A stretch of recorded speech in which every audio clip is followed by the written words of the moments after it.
We're taking this, we're taking this, we're taking this, we're taking this, we're taking this, we're taking this, we're taking with a pinch of salt. Yes, indeed, we're taking this with a pinch of salt. Hello, everybody. My name is Andres Cobernet, and you're listening to A Pinch of Salt, a new ERA podcast series in which we will be asking our amazing guests a series of tough questions that we have all thought about at some point, but most of us feel too awkward to ask them out loud. It is an honor and a privilege to have as our guest today Professor Christoph Wanner, who is well known around our community for his many and various important research contributions to our field. But today we have him here as our current president of the ERA. Christoph, welcome to A Pinch of Salt. Thank you, Andre. Very nice having me with you. We're very happy to have you with us and very grateful. So to start off the subject, it seems to me that nephrology is changing at an ever more rapid pace. When I came into nephrology, which was not that long ago, it kind of seemed like not much is going on. No new drugs on the horizon, similar discussions in different congresses. Now it seems like we are in the middle of a rapid evolution. Dare I say revolution, new options, new pathways, new challenges. Our patients have more and more options, and we have more opportunities ourselves in our careers. However, the temptation to fall into work completely is also enhanced, and the balance between our work lives and private lives can become very difficult. So our first question is, as a man who has tackled many things in your life, how do you manage to do all this work and not go crazy at the same time? How does one survive in modern day medicine? Very good question. I can give you first a short answer. So it's 24/7 at this moment in time. But it was not always like this. I remember that it has been developed in recent years when I had not so much looking after the patient. I did everyday visits as chief of division, of course, and saw patients all the time. But when I got the fire of the clinician scientist and all the trials, then I stepped a little bit back and I had more research time then. So today, my children have grown up and left house, and this has also something to do. You can have more time dedicated to work. At the moment, I manage about 100 plus emails per day, and as well during holidays. Yeah. With the help of my cell phone, of course. But I like this work, and therefore I get not tired. And I like the work of the clinician scientist, and also my work within the ERA. I like it a lot, and this helps maybe. This helps for sure, definitely. But it seems to me in my current life that I almost need to be my own personal secretary and also motivational coach and meditation guru. It's so many things you have to do to enhance productivity. It's a challenge. It's something you have to think about, right?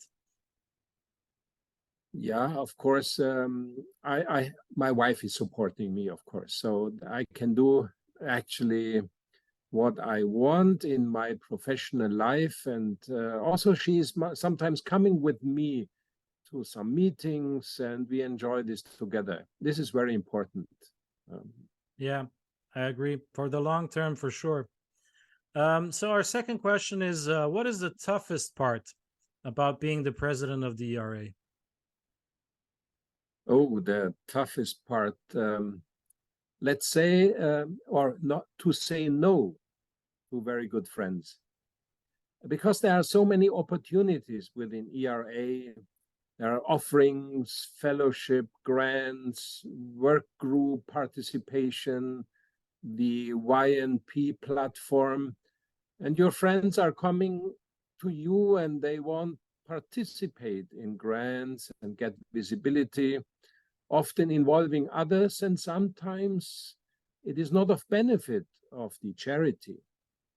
So when an association is growing and can give visibility to so many who really want to get involved, then the association needs standard operating procedures, we say today, SOPs, yeah, clear processes, and a few regulations.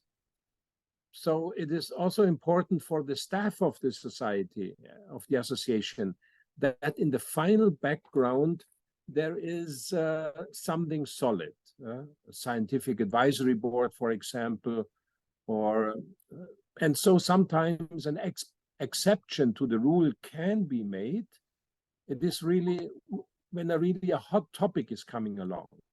I'm saying this not to disappoint many talents, but also to show clear pathways towards these opportunities. So I like my friends, and to say no, that is a tough thing. Yeah. That's always a tough thing. Yeah, in any job, it's difficult to say no. So if I asked that, what's the toughest part? I wanted to ask also. So what's the best part? What's the most? Maybe I should say, what's the most beautiful part about being an ERA president? Over time, we developed a vision and a mission. You know, vision sometimes is a goal you never will achieve, but you need to have something. Yeah? And we have also established a longer term strategy. And this was fun to think about, to brainstorm in a friendly atmosphere with the council. All is laid out on the website and can be seen. But the three pillars we developed is, first of all, education, science, and networking. And we work along these three pillars. I think in the near future, I would like to see the ebook finalized. Thereafter, and the ebook for all society members regularly updated.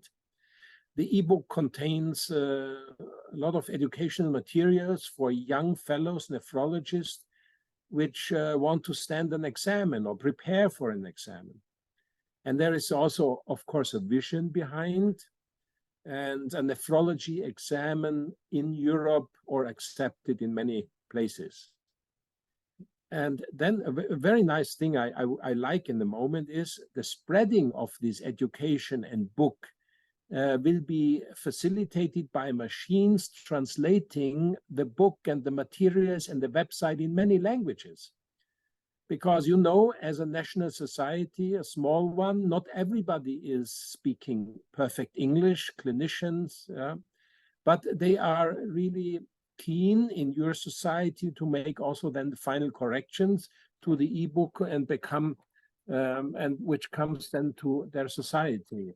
So actually, this is one of the short future, to have many, many languages. I'm focusing on education. Science comes automatically. That's my fun part. Yeah, it's true. The ebook project is really amazing, and I think we're all really happy that ERA has gotten into the artificial intelligence field. I think we all feel that this can be an amazing tool, and we'll be very grateful. And this annual checking of these chapters will be difficult but very valuable.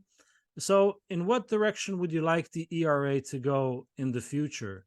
What do you think should be its most immediate goals? You've talked about the three pillars.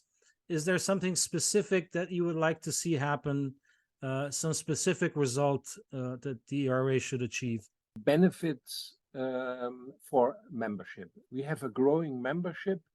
We really developed a plan to bring all nephrologists Europe on board to benefit from membership. And over time, I hope that many, which are not so bound to ERA, which is in their periphery, that they see what nephrology in Europe has to offer.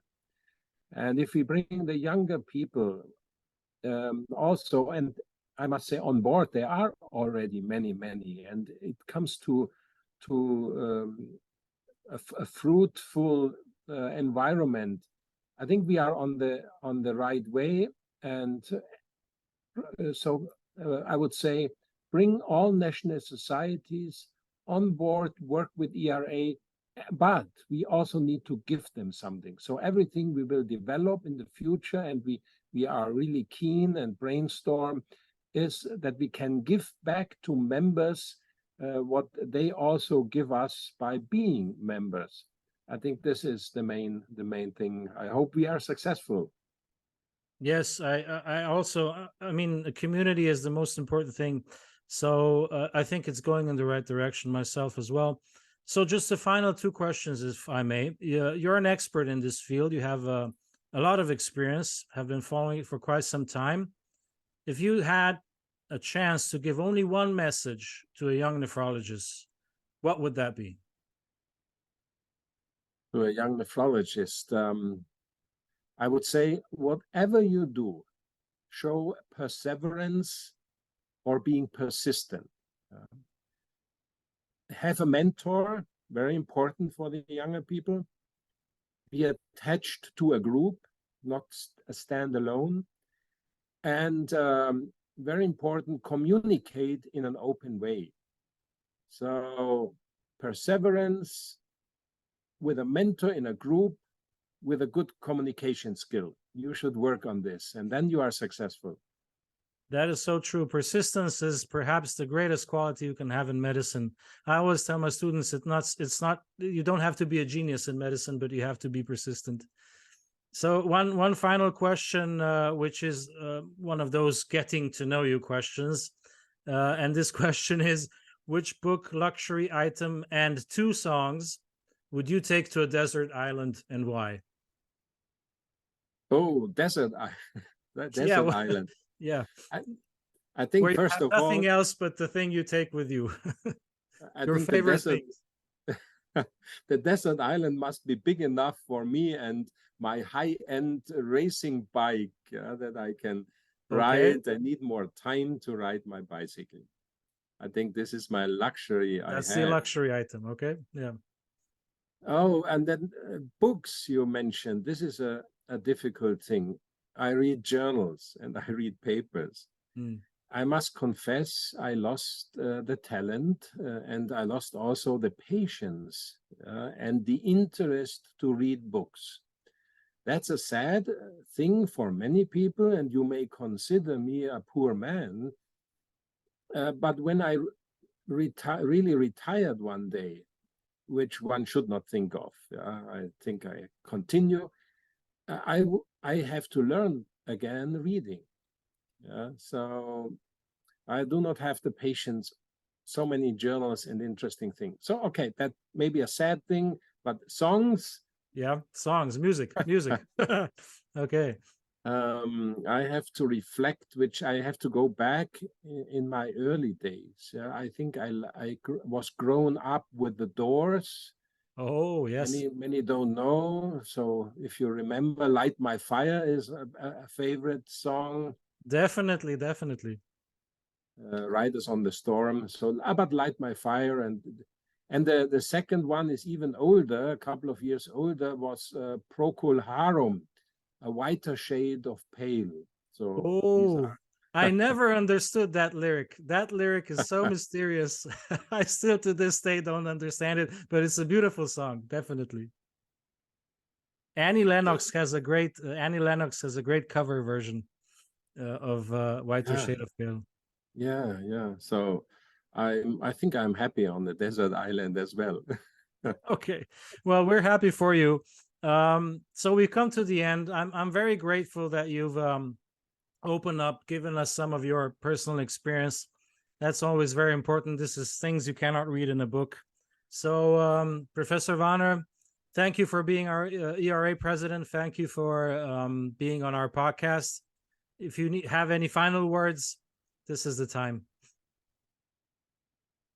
I still have some time to go until next year, and then the ERA gave me the opportunity to be past president and support ERA in another upcoming year. So I think we cross roads, and every member who listened to today, he can write me an email. I don't care, and give me some ideas, good ideas, or a wish. I'm quite open. I bring this back to the council. So thank you all. If you enrich the European Renal Association, and I think we are on a very good way. And thank you to have given me the opportunity today. Thank you. That's wonderful. Thank you. Thank you. Have a great day.